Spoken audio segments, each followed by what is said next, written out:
There is a day coming in your life that you have not written in your calendar. It has no warning, no preparation time, no countdown. One morning, you will wake up and everything you spent years carefully building will be standing on the edge of something you never saw coming. Most people never think about this day until it arrives. This is the story of one man who did not think about it either. And what happened next changed everything he believed about money, security, and what it actually means to be prepared. Stay with me. Meet Daniel. Daniel is 36 years old. He wakes up every morning at 6:15, not because he has to, because he wants to. Because Daniel is the kind of person who believes the day belongs to the people who start it first. He makes coffee.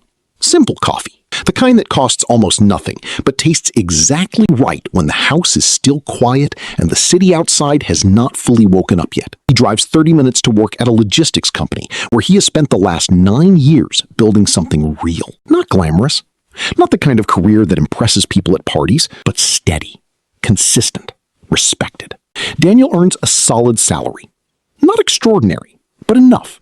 More than enough, actually, when you consider how carefully he manages it. He pays his rent on time, every month, never late. He pays his bills the day they arrive.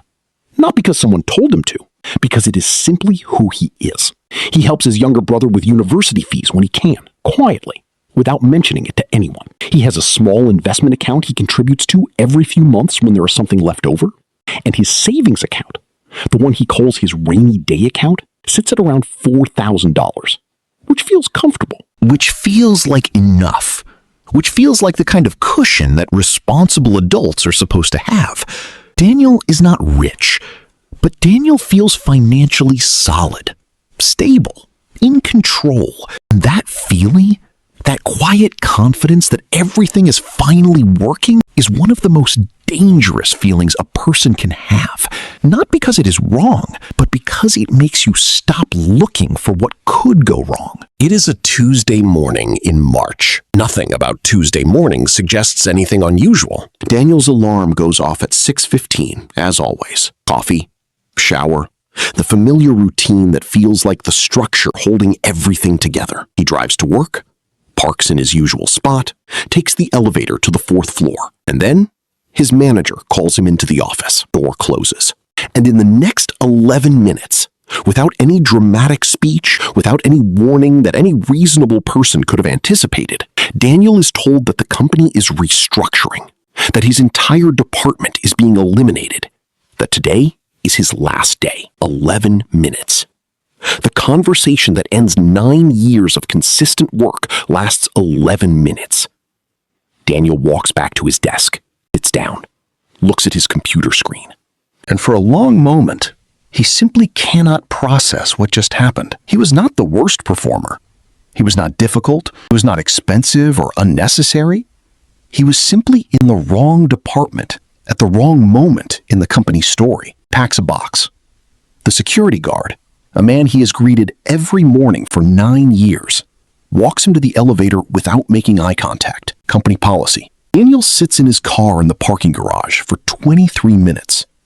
Not crying, not panicking, just sitting with the strange, heavy silence of a life that just changed in a way he did not write in any plan. He picks up his phone, looks at his banking app, $4,200. And the question that arrives next, quietly, without mercy, is one that will define the next chapter of his life entirely. How long can $4,000 last? Daniel drives home, sits at his kitchen table, opens a notebook. He starts writing numbers. Rent, $1,100, due in 18 days. Utilities, $140. Phone, $85. Food, roughly $300 a month if he is careful. Car insurance, $110.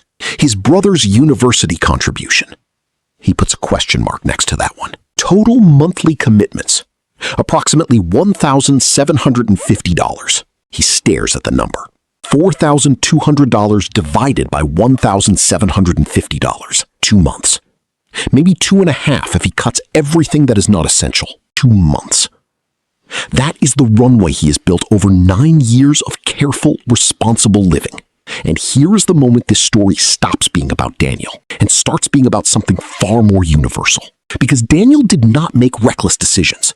He did not live beyond his means. He did not gamble or spend foolishly or ignore his finances. He paid his bills, he helped his family, he invested occasionally. He was responsible by almost every reasonable standard, and he has 2 months. 2 months before the safety net he thought existed disappears completely. Now, let me ask you something, and I want you to sit with this question honestly. If you lost your income tomorrow, with no warning, no preparation time, no second chance, how many months could you survive without it? Not answer quickly. Think about the actual number, because most people, when they calculate honestly for the first time, are shocked by how small it is. The first week after losing his job, Daniel is optimistic. He updates his resume the same day. He reaches out to contacts. He applies for 12 positions in the first 4 days.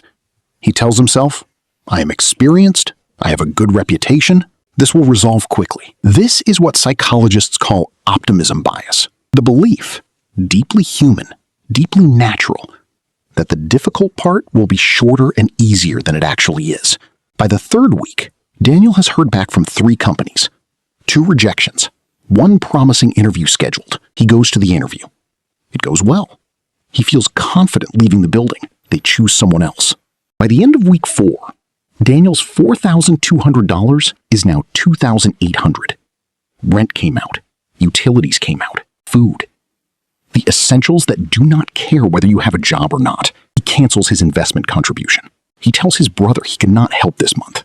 That conversation, simple, brief, honest, costs Daniel something that money cannot measure. By week 6, something shifts inside him that is difficult to describe. It is not panic. Panic is loud and sudden. This is quieter. A slow, creeping anxiety that arrives somewhere around 3 in the morning and sits on his chest like weight. What if this takes longer than I thought? What if the savings run out before the next opportunity arrives? What if the 2 months become 3? What if 3 becomes 5? Daniel has always been the steady one, the responsible one, the one who had everything figured out. And for the first time in his adult life, he genuinely does not know what comes next. Week 7. Daniel meets an old friend for coffee. His name is Marcus. Marcus is 42 years old. Same industry as Daniel. Has navigated 3 job losses in his career. 1 voluntary, 2 not. He has seen this terrain before. They talk for 2 hours, and at some point, Marcus asks Daniel a question that stops the entire conversation. How much did you have set aside specifically for something like this? Not investments, not a general savings account. Specifically for an emergency. Daniel looks at him. About $4,000? Maybe a bit more? Marcus nods slowly. Not with judgment, with recognition. That is about 6 weeks, Marcus says quietly. Maybe 8 if you were careful. I know, Daniel says. The problem, Marcus continues, is not that you were irresponsible. You were responsible. The problem is that nobody teaches us the difference between saving money and building a specific kind of protection. Most people treat every dollar they save the same way. It is all just savings. Some for goals, some for investments, some for rainy days. But when the actual storm comes, all of those dollars are supposed to do one job, and they were never specifically built for it. Daniel looks at his coffee. What would have been enough? Marcus does not answer immediately. He lets the question sit in the air between them, because the answer, when it finally comes, is not just a number. It is a philosophy, a completely different way of thinking about money and safety and what it actually means to be financially prepared. There is a concept, he says, that every financially resilient person I have ever met understands, and almost everyone else does not. It is called an emergency fund. Not a savings account, not a general reserve, a specific, dedicated, intentionally built fund whose only purpose, its only job, is to protect your life when something you did not plan for arrives. Daniel has heard the term, vaguely, in the background of some financial article he half-read years ago, but he never treated it seriously, because serious preparation feels unnecessary when everything is going well, and this This exact psychology is what makes most people vulnerable. We prepare for the future we are planning. We do not prepare for the future we are not planning. Holiday, the car upgrade, the investment goal. These are visible destinations, and we save toward them deliberately. But the job loss, the medical emergency, the unexpected repair, the family crisis, these have no planned arrival date, so they get no dedicated preparation until they arrive. How much should it have been? Daniel asks again. Marcus is direct. Between 3 and 6 months of your total living expenses, kept completely separate from every other account. Not for goals, not for investments, not for anything, except the specific moment when life changes without your permission. For Daniel, 3 months of expenses would have been approximately $5,200. 6 months? Just over $10,000. He had $4,200 across everything.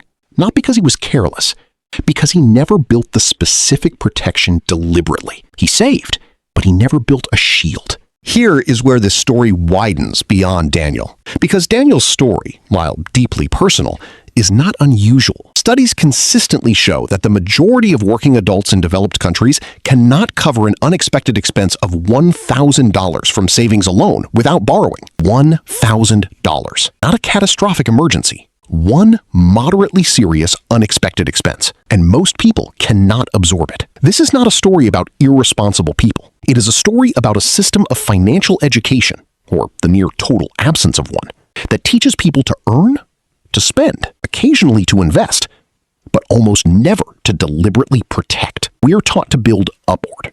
Income, career, assets, lifestyle. Nobody teaches us to build the floor first. And when something arrives, the job loss, the health crisis, the accident, the unexpected family need. People without a floor do not just experience financial difficulty. They experience something that reaches into every area of their life simultaneously. The stress affects relationships, sleep, health, decision-making, the ability to think clearly under pressure, which is exactly when clear thinking is most needed. The financial emergency becomes an emotional, which becomes a psychological emergency, which makes the financial situation harder to navigate, not easier. It compounds. And the people who had the floor, who built it quietly before they needed it, when nothing was wrong, experienced the same external event completely differently. Not without stress, not without difficulty, but with options, with time, with the ability to make decisions from stability rather than from panic. Same emergency, completely different experience. Week 10. Daniel gets a call. A company he reached out to in week 2, one he had almost forgotten about, wants him for a second interview. He goes. 2 weeks later, an offer arrives. The salary is slightly lower than his previous role, but the company is stable. The work is meaningful. And Daniel, who has spent 10 weeks living inside the consequences of being financially unprepared, accepts with a kind of gratitude that has nothing to do with the salary. His first month back at work, Daniel does something he has never done with intention before. He opens a completely separate account, labels it clearly, one purpose only, and he calculates precisely what 6 months of his essential expenses actually costs. Not roughly, not approximately, exactly. Then he sets up an automatic transfer, a fixed amount, every single month, before anything else moves, before rent, before food, before any other saving. The emergency fund gets funded first. Not because he is afraid, because he now understands something about money and life that his 10 weeks without income taught him better than any book could.